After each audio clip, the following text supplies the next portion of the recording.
touch not my anointed, and do my prophet no harm.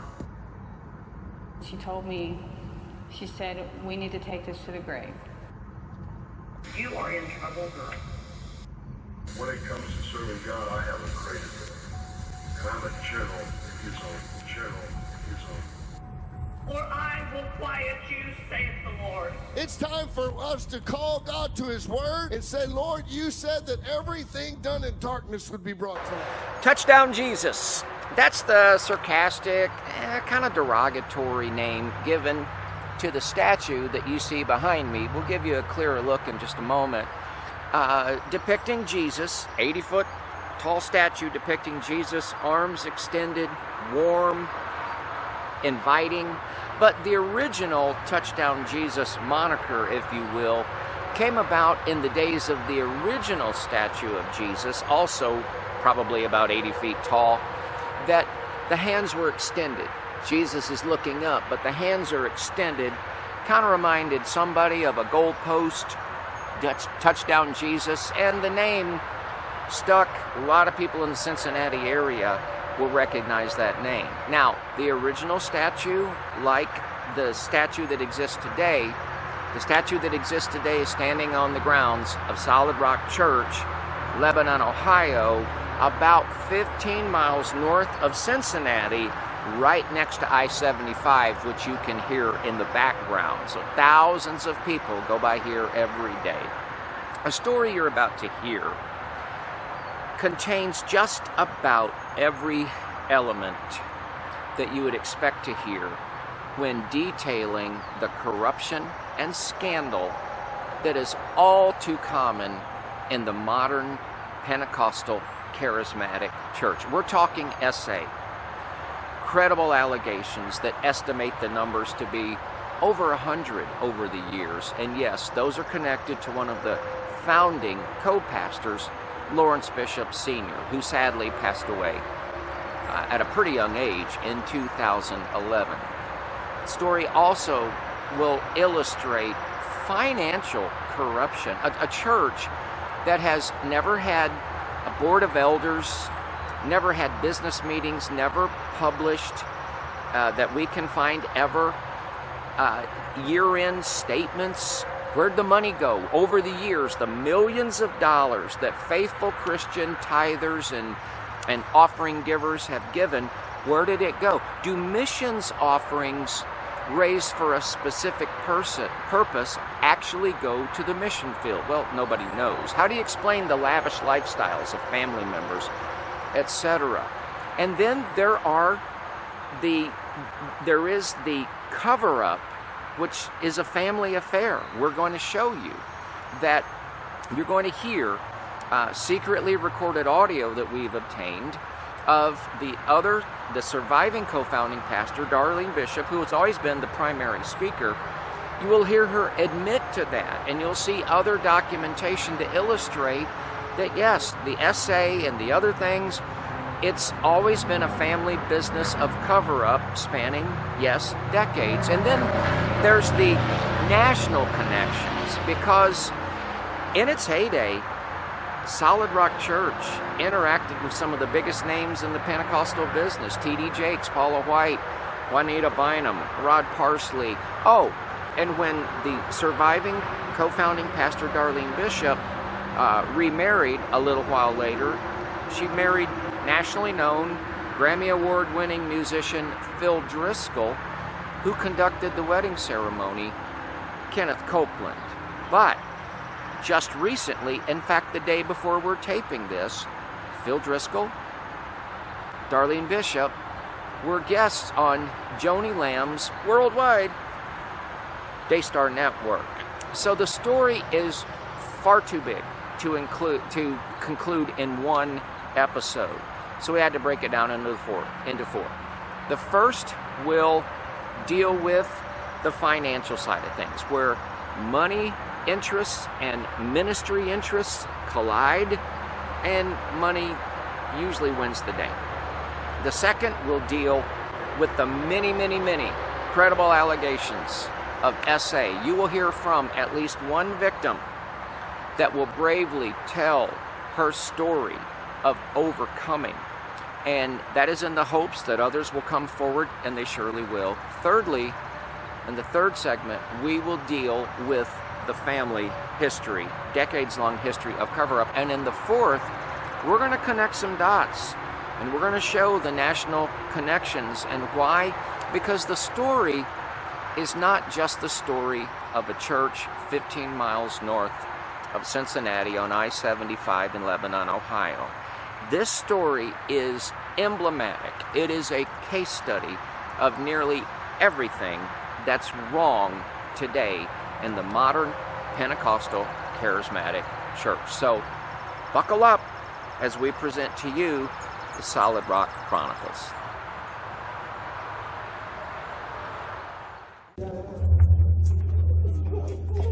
What's that? We don't know. I don't know what your name is. It's supposed to be dangerous. Nobody said you're dangerous, and I think you know that.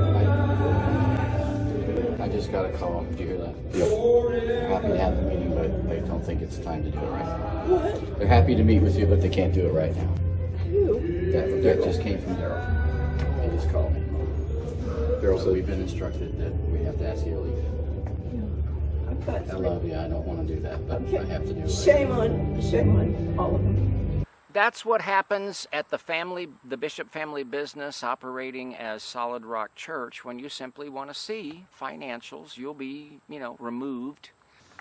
I like coming to this little cemetery. It's beautiful, it's quiet, it's peaceful, but it helps remind me at least that everything we do down here is temporary. It kind of puts things in perspective sometimes. So in this first segment, we're dealing with financial accountability or lack thereof, those kind of issues.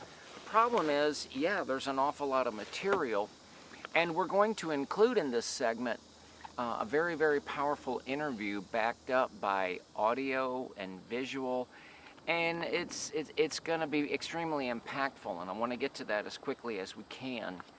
But I guess what we'll settle on rather, is focusing on just a few things, but with the idea of premise 1 and premise 2. I don't know what the plural of premise is. Is it premises? But anyway, premise 1, premise 2, I think we'll do that. And so here's premise 1. Because the best we can do is scratch the surface and come back. But premise 1 is, ladies and gentlemen, Solid Rock Church, like many Pentecostal charismatic churches in America, is not really a church. It isn't. It is a family business that conducts church business. Now, churches, good, bad, indifferent, healthy, unhealthy, churches have to conduct business. You have premises wherever you meet. Are you buying the property, leasing the property? How many on staff? Do you have staff you pay? Vehicles, insurance, so forth. That's church business. And of course, Solid Rock has conducted a lot of church business over its almost 50-year history. Millions and millions of dollars worth of church business. But what has always been controlling that church business has been the Bishop family business. In nearly 50 years, just think about it, has there been anyone at the helm other than a bishop? No, it's a family business, but it's very, very, very, very common. The second premise that I'd like you to think about, especially as we get into the interview, which is mere moments away, is the concept of bait and switch. Bait and switch, where a bait is put out there that is attractive and maybe gets down into people's hearts, tugs on people's heartstrings, and gets them involved financially.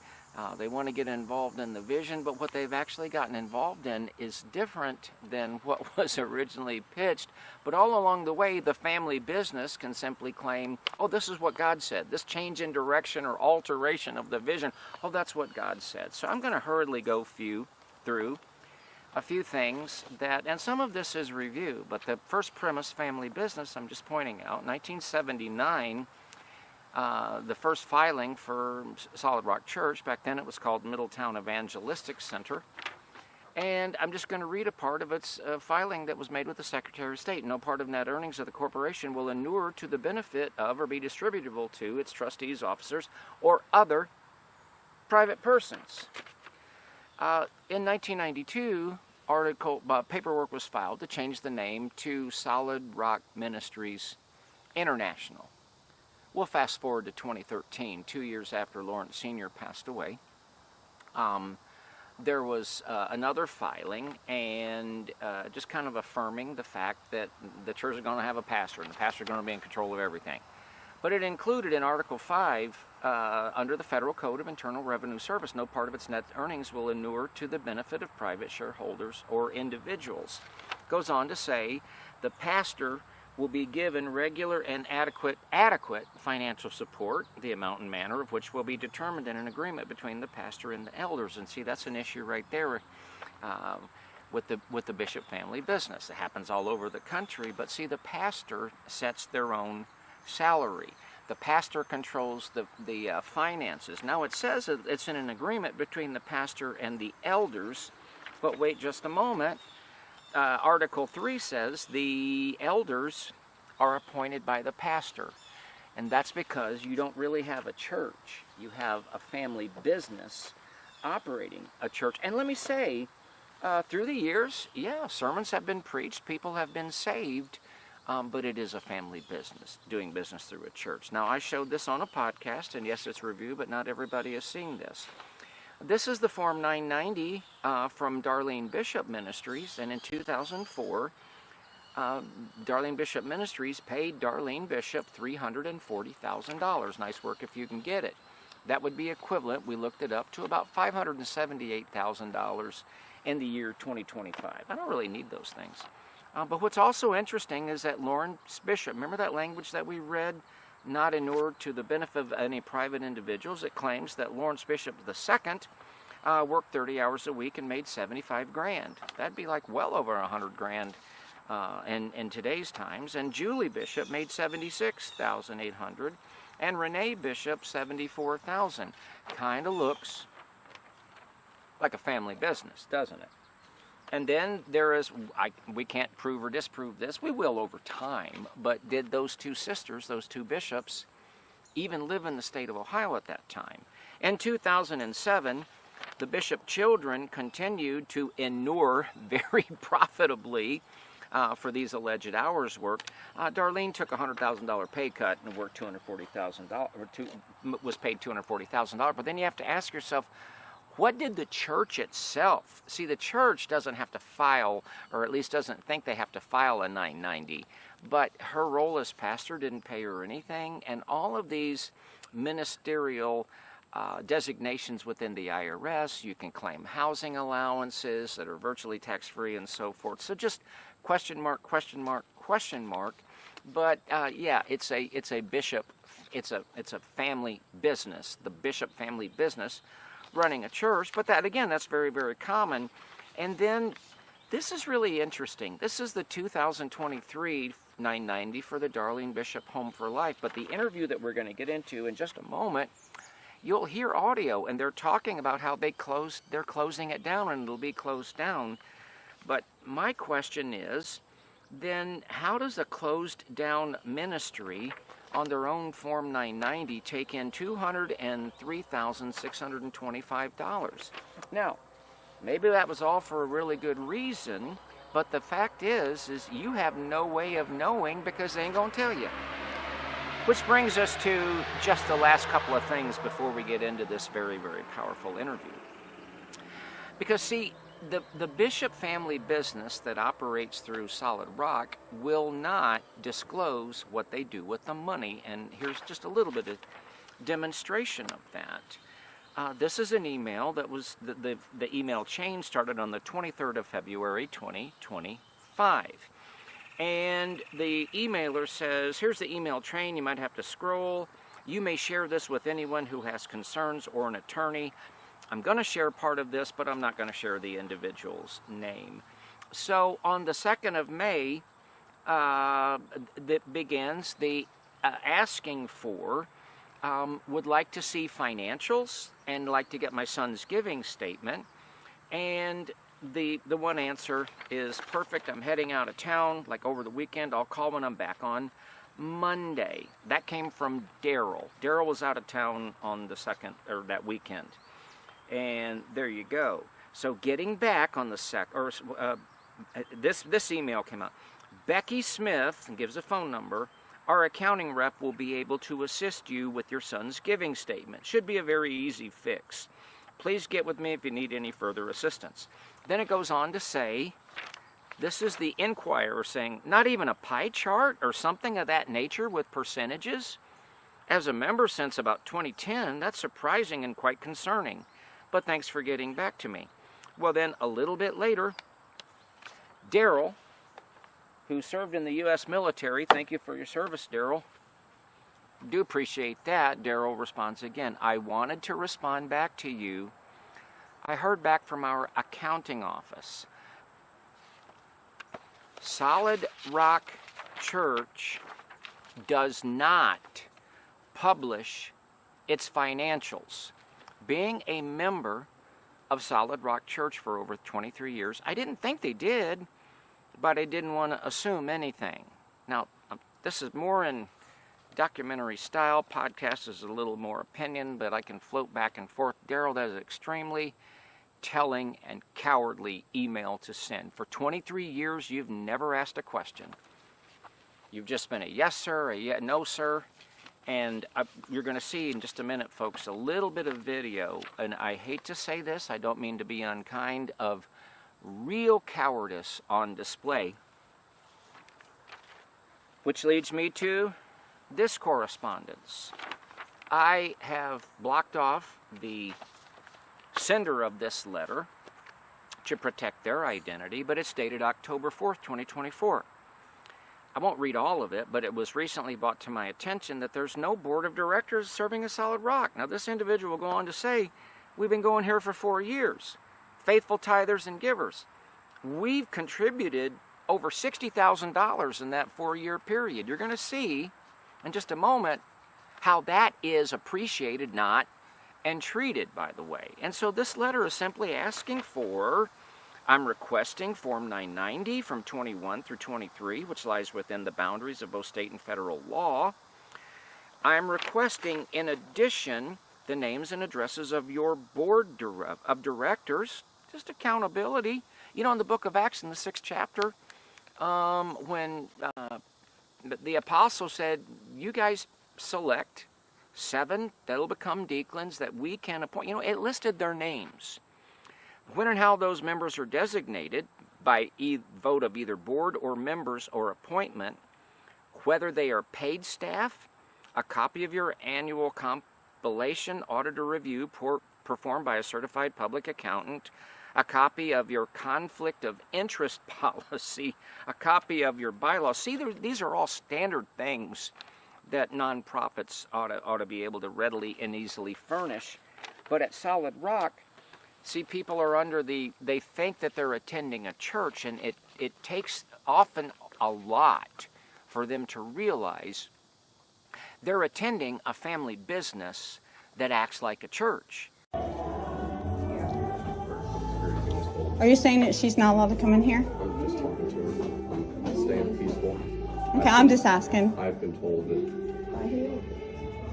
So yeah, there can be sermons, and there can be preaching, and there can be water baptisms, and there can be, you know, salvations, and maybe some good things, but it is a family business that operates it. Did you hear that? Yep. They're happy to have the meeting, but they don't think it's time to do it right now. What? They're happy to meet with you, but they can't do it right now. Who? That just came from Daryl. They just called me. Daryl said we've been instructed that we have to ask you to leave.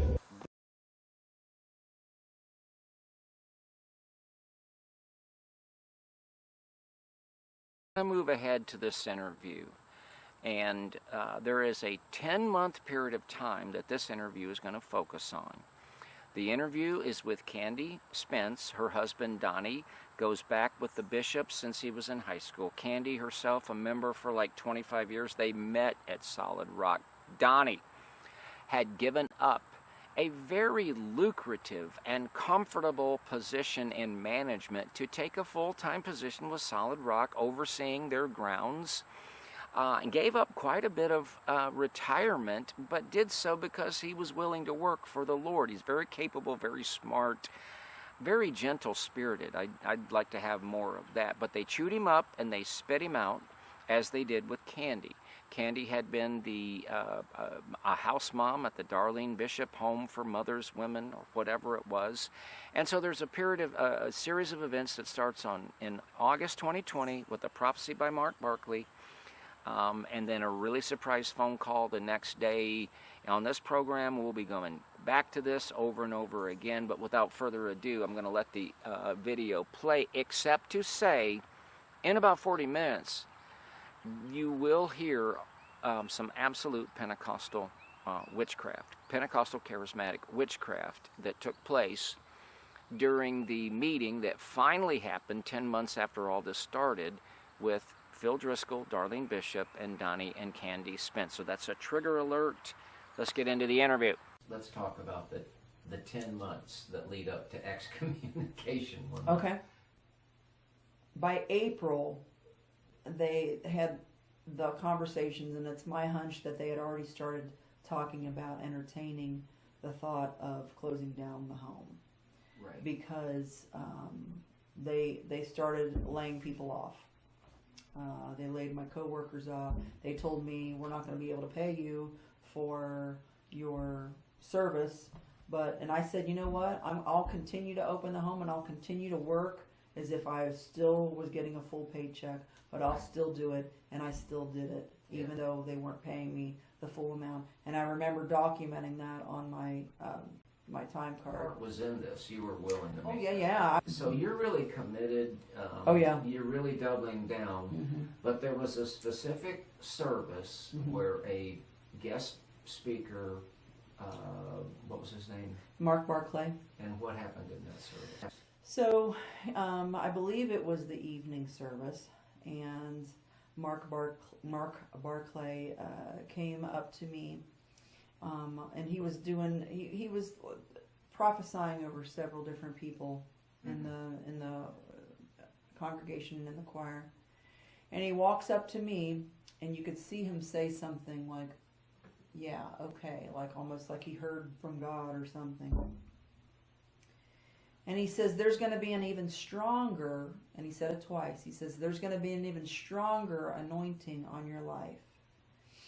And he says, but not just for the house of God on your life. There'll be an even stronger anointing on your life. But not just for service in the house of God on your life. And the cracked things are going to get glued together. They're not going to all shatter and fall forever. And Satan, whatever he has stolen from you,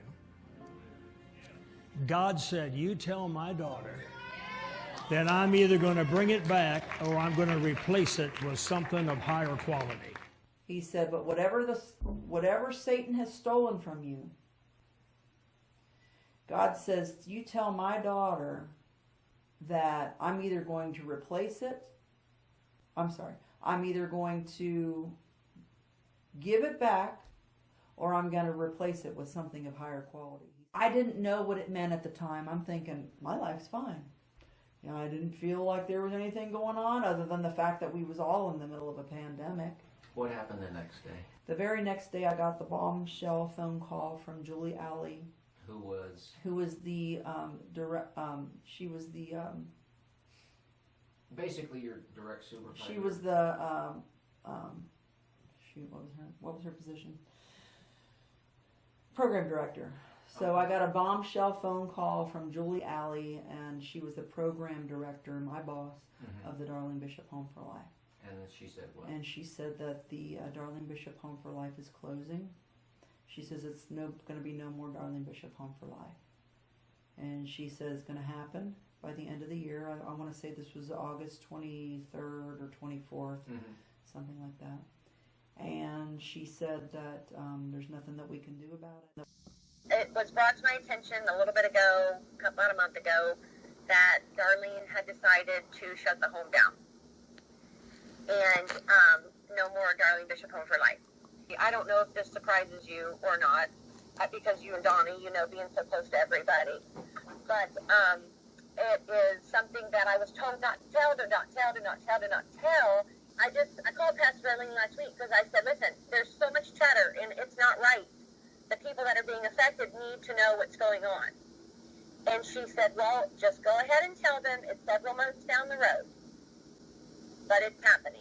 Mm-hmm. So I owe it to my staff, which I was fighting and trying to get them to let me talk to you guys when they first spoke to me, and I was not permitted to do so. Karen says it's not about the money. She says, we're not hurting for money. We are not hurting for money at all. And they continued to, you know, take in donations. They still was getting donations and whatnot. But she says that it's happening, and it's happening quickly. And she says, and I can't get it out of my mind what Pastor Darlene has said in the meeting that we had. She says that she doesn't owe those girls anything, and she doesn't owe the staff anything. I don't think it's money situation. But I love, you know, I'm trying to respect my pastors, and I'm also trying to respect my staff and the residents. Mm-hmm. So I'm really caught in a really hard spiritual warfare situation. And, but I still feel like these girls deserve to be properly processed. Candy, between me and you, I'm going to probably cry, but between me and staff and situations like, God is a God of order. He doesn't do things out of order. He loves everybody. Everybody's valued the same in his eyes. And some of the comments that were given to me is that, you know, they don't owe staff anything, and they don't owe the residents anything. But it's happening, and it's happening by the end of the year. And then she said that Pastor Darlene said that God loves the little kids more than he loves these women. God loves kids better than he loves these girls. And I said, that's not true. And I said, wait a minute.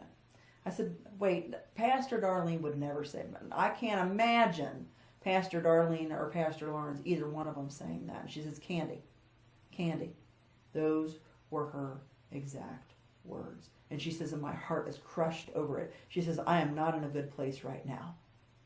She says, we need to do this, and we need to do it in order, and we need to tell these girls what's going on and why they're leaving and what's, you know. And so she was privy to a lot of information, Julie Alley. I really believe with all of my heart that Julie did not want what happened to that home to happen, and then the way that it happened, and then the way that the girls were being lied to, and the way that they were being pushed out and rushed out during, you know. And it wasn't because of COVID. They want to say, oh, we was in a pandemic. The best place that those girls could have been then was stay put. Yeah. Don't go anywhere. Don't go anywhere. And Pastor Darlene says, I'm not going to pay for, you know, a full staff to take care of 2 girls. And Julie's like, well, I tithe. Where's our tithes going then? Where's our money going then if it's not going toward, you know, taking care? We didn't need a full staff. They didn't have to pay me anything. My pay was already, I would already live there. There was nothing that they had to pay me to do what I did. In that phone call from Julie, she expressed to you that she wanted the women to be told the truth. Yeah, she says they deserve to know. Right. They deserve to know. The girls deserve to know. The staff deserves to know. The congregation deserves to know. Okay. And then what's going on, because they kept on, even though they had decided to convert it and commandeer the home fit to become a state-ran facility. Yeah. They were still taking in donations from people thinking it was still the Home for Life. Right. You see what I'm saying? She says it's just honest. She says it's just being honest to the tithers that we're getting ready to switch gears, change our model. Switch gears how? Change our model from taking in the women, which were 18 years and older, who were either going through crisis pregnancy situations or they were going through addiction situations, domestic violence situation. You know, it runs the gamut. They were going through crises in their life. That's what you had.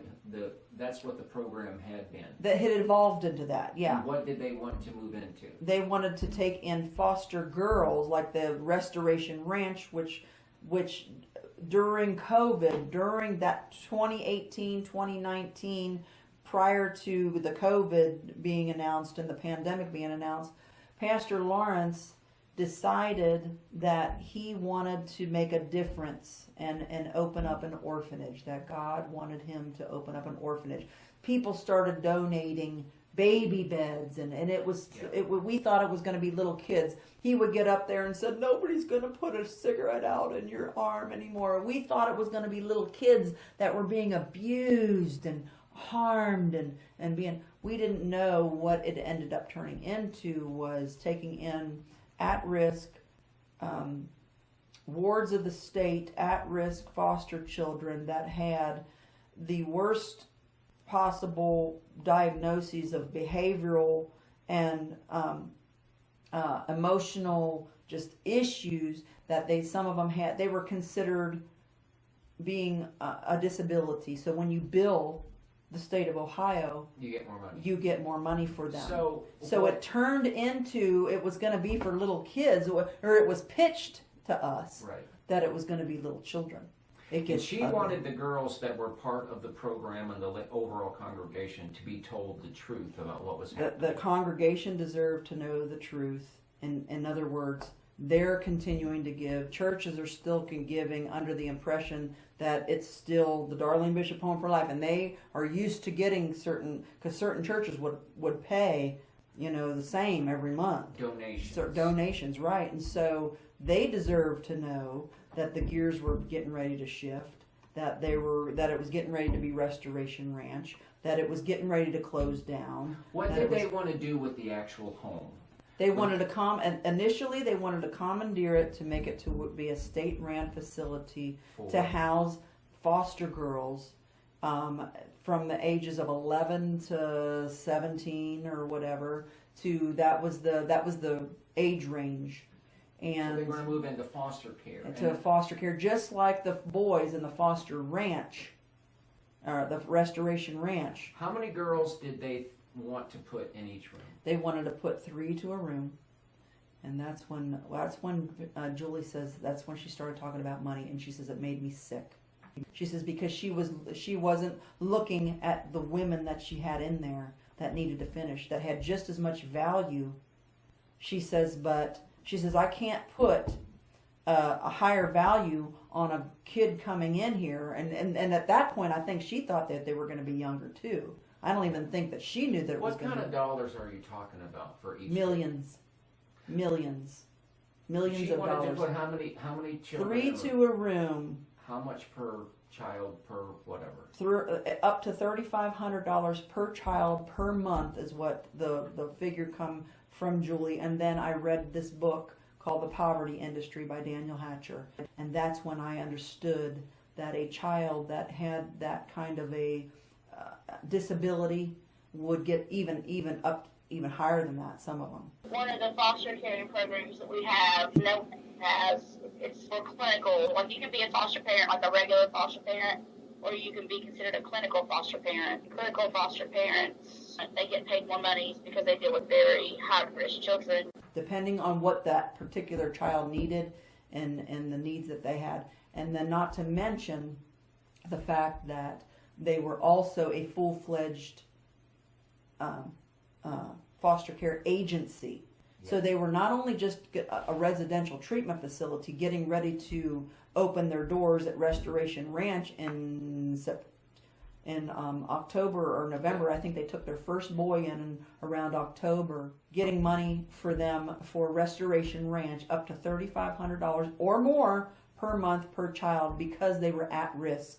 And they purposefully did it. That Pastor Darlene's vision is not for this home. She's tired. She's older. She's with Phil. And her ministry, she's slowing down. They're going to come here. And they're going to get it up to par for what it needs to be for a state-ran program. So they're going to revamp this whole place. There's also Pastor Darlene wants to do 3 to a room. She started doing numbers, and that's when I got, like, money is what she started doing, and I started getting sick.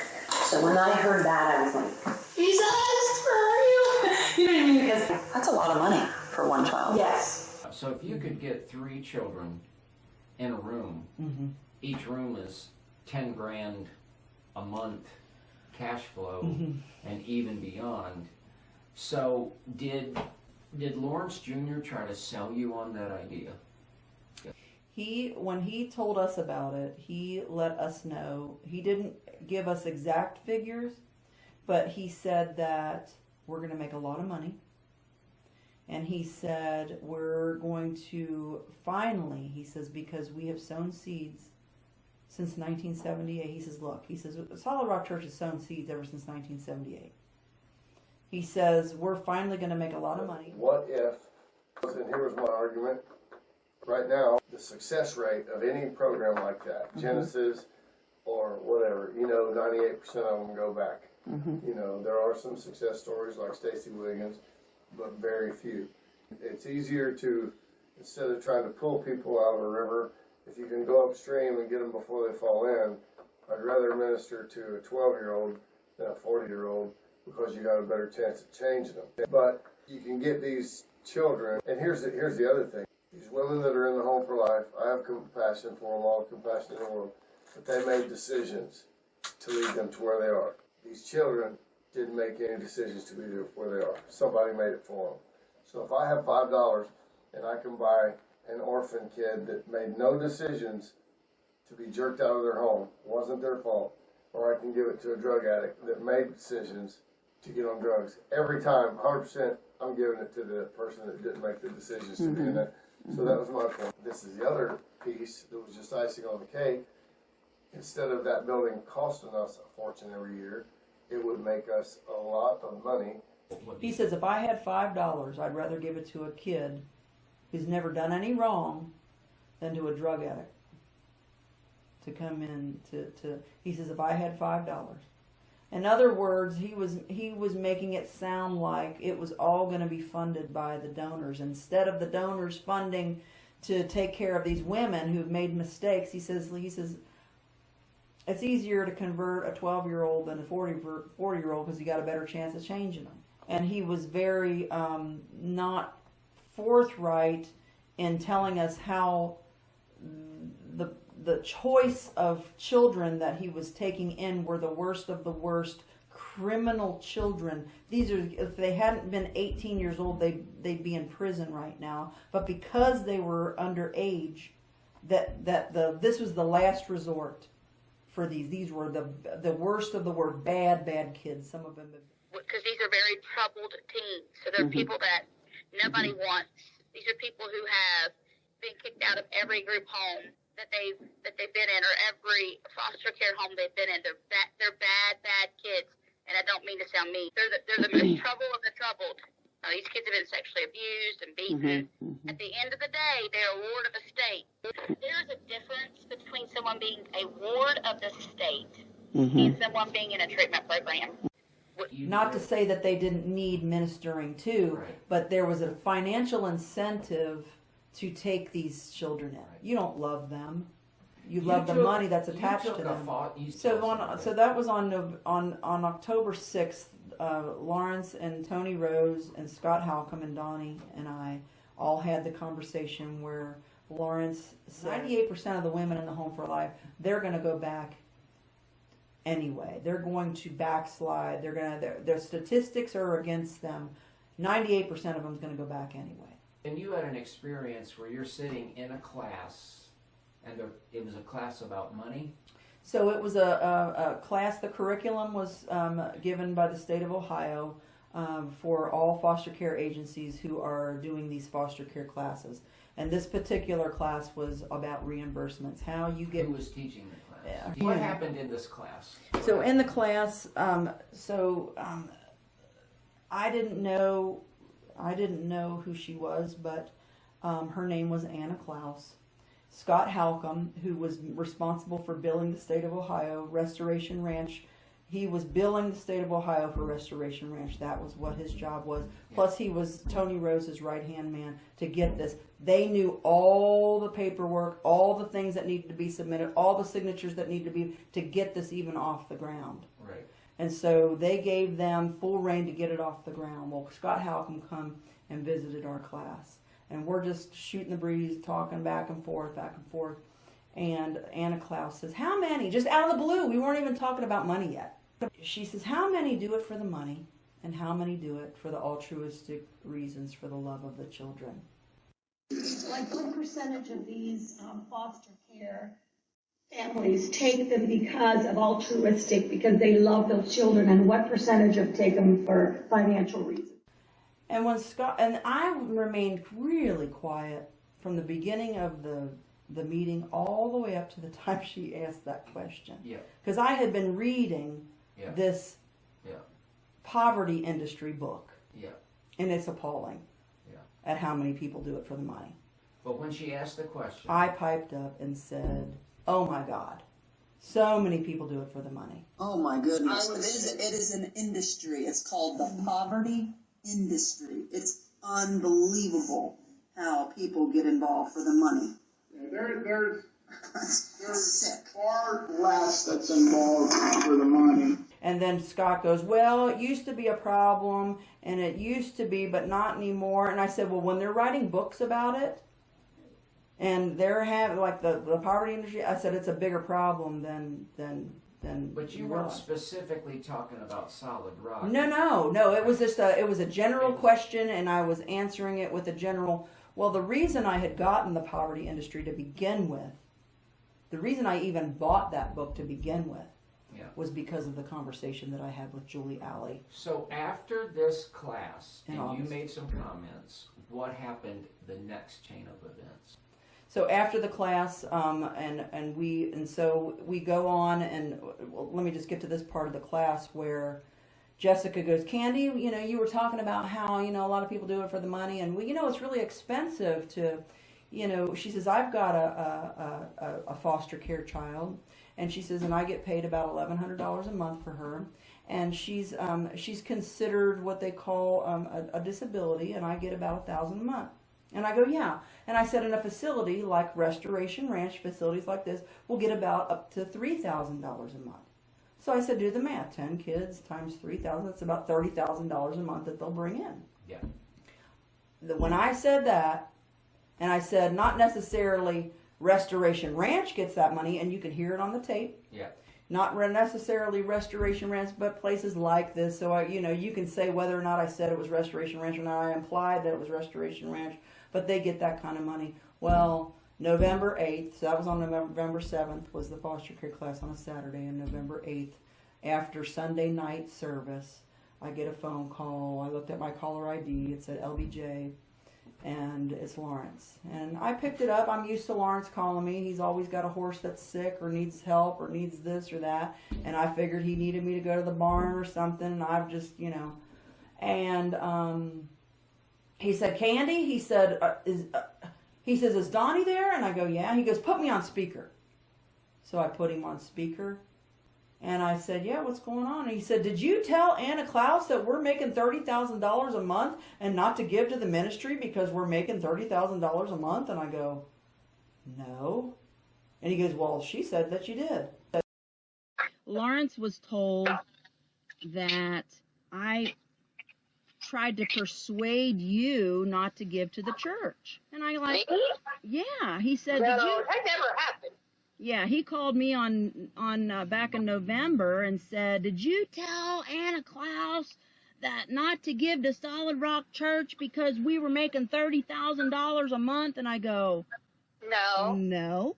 Do you? No, I never, as a matter of fact, we did just that because we, at the end of the year, we gave just that to the ranch. That never even, honestly, that conversation, I never heard. I don't know if we were even talking figures, but you would never tell me not to give because why would you tell me not to give? I mean, that's so out of the realm of, why would you even tell me not to give? That's a dumb statement. So that, you know what I mean? I don't know what Jesse heard or whoever heard it, but I didn't hear it. Exactly. I didn't, and I'll be glad to tell Lawrence that I never heard that come out of your mouth. Yeah.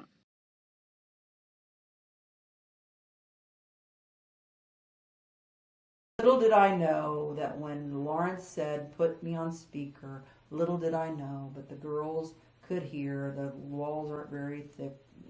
You know, They had heard all that. They heard, and they knew. When I mentioned I got a phone call, they already knew. Well, one girl in particular, she was really persistent, and says, Yeah, was it Lawrence, right? and kept on asking me and asking me. I finally gave in and said, and shook my head, yeah. Well, so I'm trying to call Lawrence. I'm trying to get him to come. I said, let's talk. Did he ever meet with you? That never He happened. kept on evading he's like, he would not talk to me. We were putting the Christmas tree up in the foyer at the church, and we would always bring the girls up there, and we'd all decorate this big, huge Christmas tree that was 40 foot tall. And I remember Lawrence coming in, and I'm watching him, and I'm in the foyer behind the desk, and I'm just texting him, hey, will you talk to me? And he texts me back. I said, I'm really sorry. Please talk to me. I said, there's an explanation. He says, well, I don't want to hear excuses. He says, there's no excuse for what you did in the class, in the foster care class. There's no excuse for you telling the girls in the home for life our business. There's no excuse for this time. They knew it had already gone through the house that Lawrence and I had gotten into a scuffle over the phone, and because they heard it. And so this girl that was in the home that was getting pushed out too early kept on asking questions, and I just told her. I said, half the things that this church goes through, they don't need to be going through. All the heckling, all of the rumors, all of the scrutiny, all of it's needless if they would just be transparent. Right. And it would be, people wouldn't wonder where Lawrence got his house. People wouldn't wonder where Julie got her house. People wouldn't wonder about that. And as I was driving past their house, going to the doctor or coming back or whatever, I was saying that, but they wouldn't wonder about that. Yeah. And they deserve to know, these girls deserve to know that the reason why they were being pushed out wasn't because of COVID. It wasn't because of there was they just decided just for the heck of it to change their model, or they just decided to close the home and not going to give them a reason why. No, tell them the reason why. If I had $5, I'd rather give it to a kid that's coming into the Restoration Ranch than I would to a drug addict. So if I have $5 and I can buy an orphan kid that made no decisions to be jerked out of their home, wasn't their fault, or I can give it to a drug addict that made decisions to get on drugs. Every time, 100%, I'm giving it to the person that didn't make the decision. Call all the girls and have them come in, and Lawrence, you go ahead and you address those women, and you tell them that. Yeah, and that never happened. And he never. And so he never met with me, and after that, that's when. So after I had the talk with the girl, that got back to Julie. And the only reason Lawrence found out about it is because Julie, the program director, somehow, some way, I guess she was probably afraid. At that point, instead of joining forces with me and saying, no, we need to confront the pastors and saying, you're doing this all wrong. You need to be honest with these girls. You need to at least let them finish their program. At least give them a few months of aftercare. But they wanted to get those foster care kids in the home for life. They wanted the walkthrough. They wanted to make so Tony Rose and Scott Halcomb knew exactly what that home needed to have in order for it to pass inspection. And that right after Donnie and I left, they were going to have them come in there and make all the changes that were necessary. And then Tony Rose and Scott Halcomb were going to facilitate the state of Ohio to be able to come into the Darlene Bishop Home for Life and make sure and check all the boxes and say, and that was the plan. That was the original but there plan. wasn't transparency. Has Lawrence Jr. ever met with you to try to resolve this? He would never meet with me. He says, maybe sometime I'll forgive you. Maybe sometime, but not right now. I'm not ready. I'm not ready. As though I'm you not were ready. wrong. And I didn't want to, get accused of stalking him, but Donnie and I on December 14th tried to talk to him, went to his barn. Because Donnie had a meeting with Lawrence and Pastor Darlene without me, and it didn't go well. I said, "What did they say?" And he says, "Nothing good." Did you ever get a chance to talk to Darlene? I finally did. I finally called her on that day, on that December 14th, when I went to the barn, and Lawrence said, "No, I'm too busy, can't talk to you. I'm not trying to avoid you," he said, but I called Darlene on that December 14th. Can you quickly describe how that... I said, "Darlene, I don't even know where to start." I was just so heartbroken that everything just got, communicated to Julie, there was triangulation going on big time. It was like Julie said, "Let all the information go through me, don't tell anybody." I'm like, I got to the point when Lawrence called me and reamed me and said what he said and then wouldn't talk to me. I was like, these girls need to know. These girls, they need to know why. And I never... Did she hear you out? No. All she wanted to do was say, just, if you said something out of school, if you said something wrong, own it. Own up to it. Admit that if you talked out of school or you shouldn't have said things, then admit it and say, "I'm sorry," and I'll watch everything I say from this point on and tell him how sorry you are, whatever. I know Lawrence better than anybody. He's a hothead, and he jumps to conclusion a lot. And I know him better than anybody. All you got to do is just keep coming to church. And just, sit tight for a little while, and Lawrence will, believe me, I know him better than anybody. So that's what I would suggest that you do. Just come back to church. That it's none of nobody's business. Because not going to church isn't going to help. I said, well, going to church and sitting there while everybody comes up to me and asks me why I'm not at my post and why I'm not in my ministry, I'm going to tell them. What post are you talking about? I was on the praise team. Did they take you off the praise team? Yes, they did. Well, Lawrence told Donnie after I took that girl to the doctor, and it got the conversation that we had in the car got back to Julie Alley, and Julie told Lawrence, went out to dinner with Lawrence and Selena, and I don't know what she told them, but she made it sound like I was talking about their marriage. It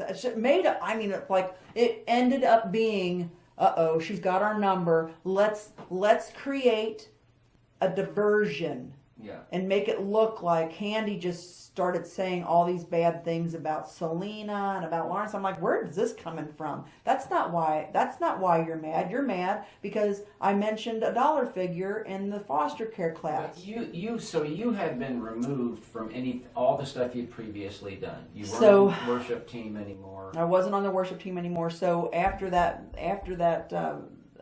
took that girl to the doctor, and that conversation that we had got to Lawrence, and then Donnie came home from work, and that was on the 13th of November, I believe. And he says, I think he wants you to step down. Wow. He wants you to step down from the choir. So on the 14th of December, he tried to talk to Lawrence, and then that doesn't work. You try to talk to Darlene. It sounds like that didn't work. It didn't. Did you ever get a face-to-face with Darlene? The only time I got a face-to-face with Darlene is after we had finally left the home. And she says, yeah, I think they're coming in to do their walkthrough. The state of Ohio is going to come in and do their walkthrough in January. So yeah, you gotta be out. Just come back to church. Just own up to it. Just write him a letter. She says, write him a letter. She says, own up to what?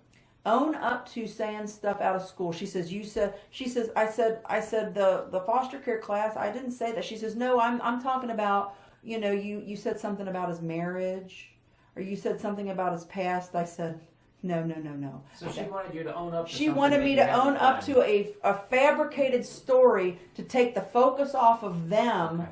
So you don't really want to hear it either, do you? Well, I don't know anything. No, I don't. I have so much on me that I don't have time to judge all that. I just, you know, I believe that you know, that you have understood that you know, have done wrong. I hope that's, you know, by saying anything about the money, you know, that should never went out of that room. That should have never been in the room.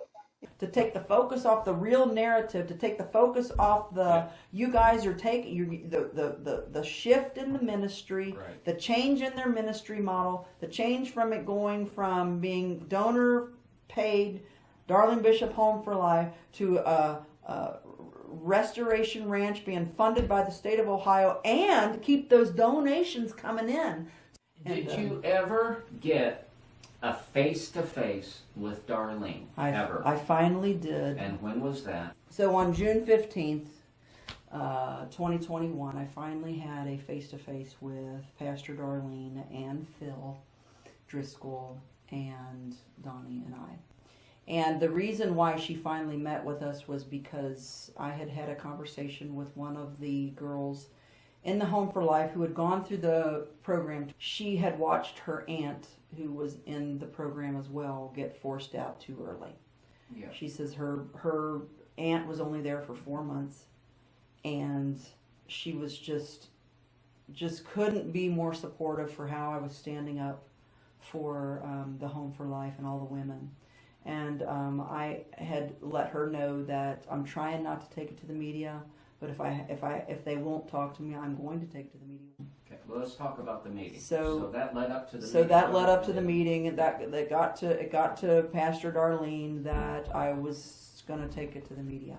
So that's when they finally agreed to meet with me. And we walked into the meeting, and Pastor Darlene said, what are you trying to benefit out of it? What's your desire? What do you want? And I said, well, from the very beginning, I've wanted to talk to the hierarchy of this church. And right away I was interrupted by Phil saying, well, here she is right here. Well, I guess the question that I have, Candy, is with what's going on, what is your results? What do you think the results of what is all going on is going to be? What do you desire for it to be? My desire for every one of us, and this is what I've desired from the very beginning, is to sit down with the hierarchy of this church, with the leadership of this church, and talk. You're sitting down with her right now. Right, I know. That was my desire from the very beginning, is what I'm trying to say. For about 6 months. Yeah, so for 6 months I have tried and tried to talk about. Nobody's called me one time. I called you back in December. I called you back in December and tried to tell you, and you said, honey, the devil did it, remember? Like, well, bear with me. My life has just been turned upside down for the past 6 months. Hear me out. They kept on interrupting everything I would try to get to them, to say to them about the situation with Julie and with, and just tell them the story. Let's really just talk about what just happened. Because this has changed our life. This has changed my life. And I've not only lost my home, but I've lost my church. I've lost my church family. I've lost my job. I've lost my reputation, because now everybody thinks that I've gone rogue. Yeah. And I said, let's set the record straight. And how did she respond? And they were like, well, you're taking an offense, and you're offended, and you're in unforgiveness. And so I had to endure a sermon from Phil telling me how that if I have aught against my brother, and if I have an offense, that God's not going to hear my prayers, and I'm not going to. If you stay in your mode that I've been unjustly dealt with, that there are things that are totally wrong, okay, you may be right, but the Word says you are not to consider a wrong suffered, no matter how big the wrong is, okay? You are not to hold offense. Chapter and verse, I'll give you. You know those verses. I do. So why why is your vendetta still alive? It's, listen, this is not offense talking to you, Phil. But This is not. You know, and he used those scriptures that said that if you don't forgive, then God's not going to forgive you, and I said, this isn't about unforgiveness. This isn't about taking an offense.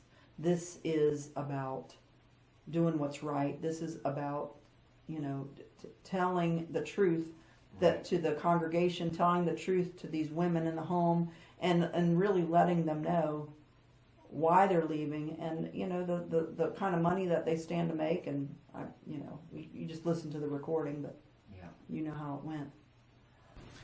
I'm going to sit down and ask you to press play, and that's the last few seconds of Darlene's reaction. And if you don't mind, I'm going to ask you to play that. Right now? Yeah, just hit play. This is all I wanted, Pastor Darlene. Okay. Is for the girls in the home to know that. I wanted people to know the truth. I wanted what was talked about in the... You wanted them to have a lower opinion of Lawrence. I wanted Lawrence to tell them the truth that he was telling me behind closed doors needed to be told to them. That if I have $5, girls, let's have a meeting. If I have $5, I'm just saying. Trash him. No, for what? Yes, you are. That is your goal. Listen, Pastor Darlene. Candy, that is your goal, is to destroy Lawrence. I see it right now in the name of Jesus. I feel a spirit over me right now that is contrary to everything that we preach, that we teach, and I can see it on you. And if you cannot see that, it's hard. It's a hard thing, Pastor Darlene. It's a hard thing to talk about. My God, I cannot believe what I just felt in my spirit towards you. You are in trouble, girl. You are in trouble, Darlene. Candy. I am not trying to be. You are in way. trouble with the Lord. It's.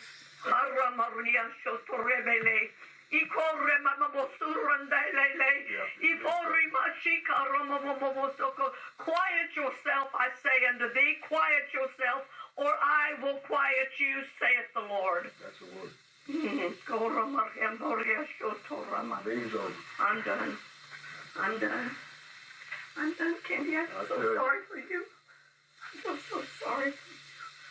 I'm so sorry. It brings me back to those early days when all this was just coming out, and I was just trying to have a conversation, a meaningful conversation where we could all put everything out in the open, put everything out on the table, and if there was a misunderstanding, let's talk about the misunderstanding. That's not what happened. And if there's anything, if you're going to talk about forgiveness, why aren't you all, if you think I'm so bad and exposing the real motive behind the closing of the Darlene Bishop Home for Life, and how there was a financial incentive to take these boys, and that the girls from the Home for Life just deserve to know and deserve to finish their program. That's all I wanted, to defend the women in the home and to confront the wrong that was being done, and they needed, if they said something out of school, if they needed to own up to it, and they needed to take responsibility and stop. Didn't she just speak in tongues and prophesy, basically, God says, shut up? Didn't she? Quiet yourself, saith the Lord. Doesn't that mean shut up, stop talking? Yeah. And she's doing that in the name of the Lord. What happened immediately after that? So after that, she said, let me, and she just started crying and took my hand, and then she just wanted to hug me, and just, I don't feel, a lot of times if you watch Pastor Darlene cry, you will never see a tear coming from her eyes. Very, very rarely will you ever see a tear.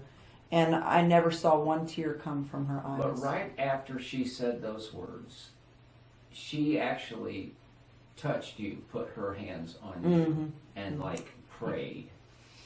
She did. For a spirit to come off. Oh yeah. She says, oh yeah. She thought that the devil had taken my mind and was making me hold them accountable, and it was all twisted and turned back on me instead of just humbly sitting there and listening and just seeing and just looking at it from a person that's from an objective point of view. They couldn't be objective. They couldn't look at that. They were just defending themselves and using scripture to shut me up.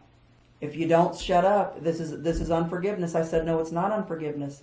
It's not. This is unforgiveness. Holding somebody accountable for what they've done, and using the Word of God and weaponizing the Word of God.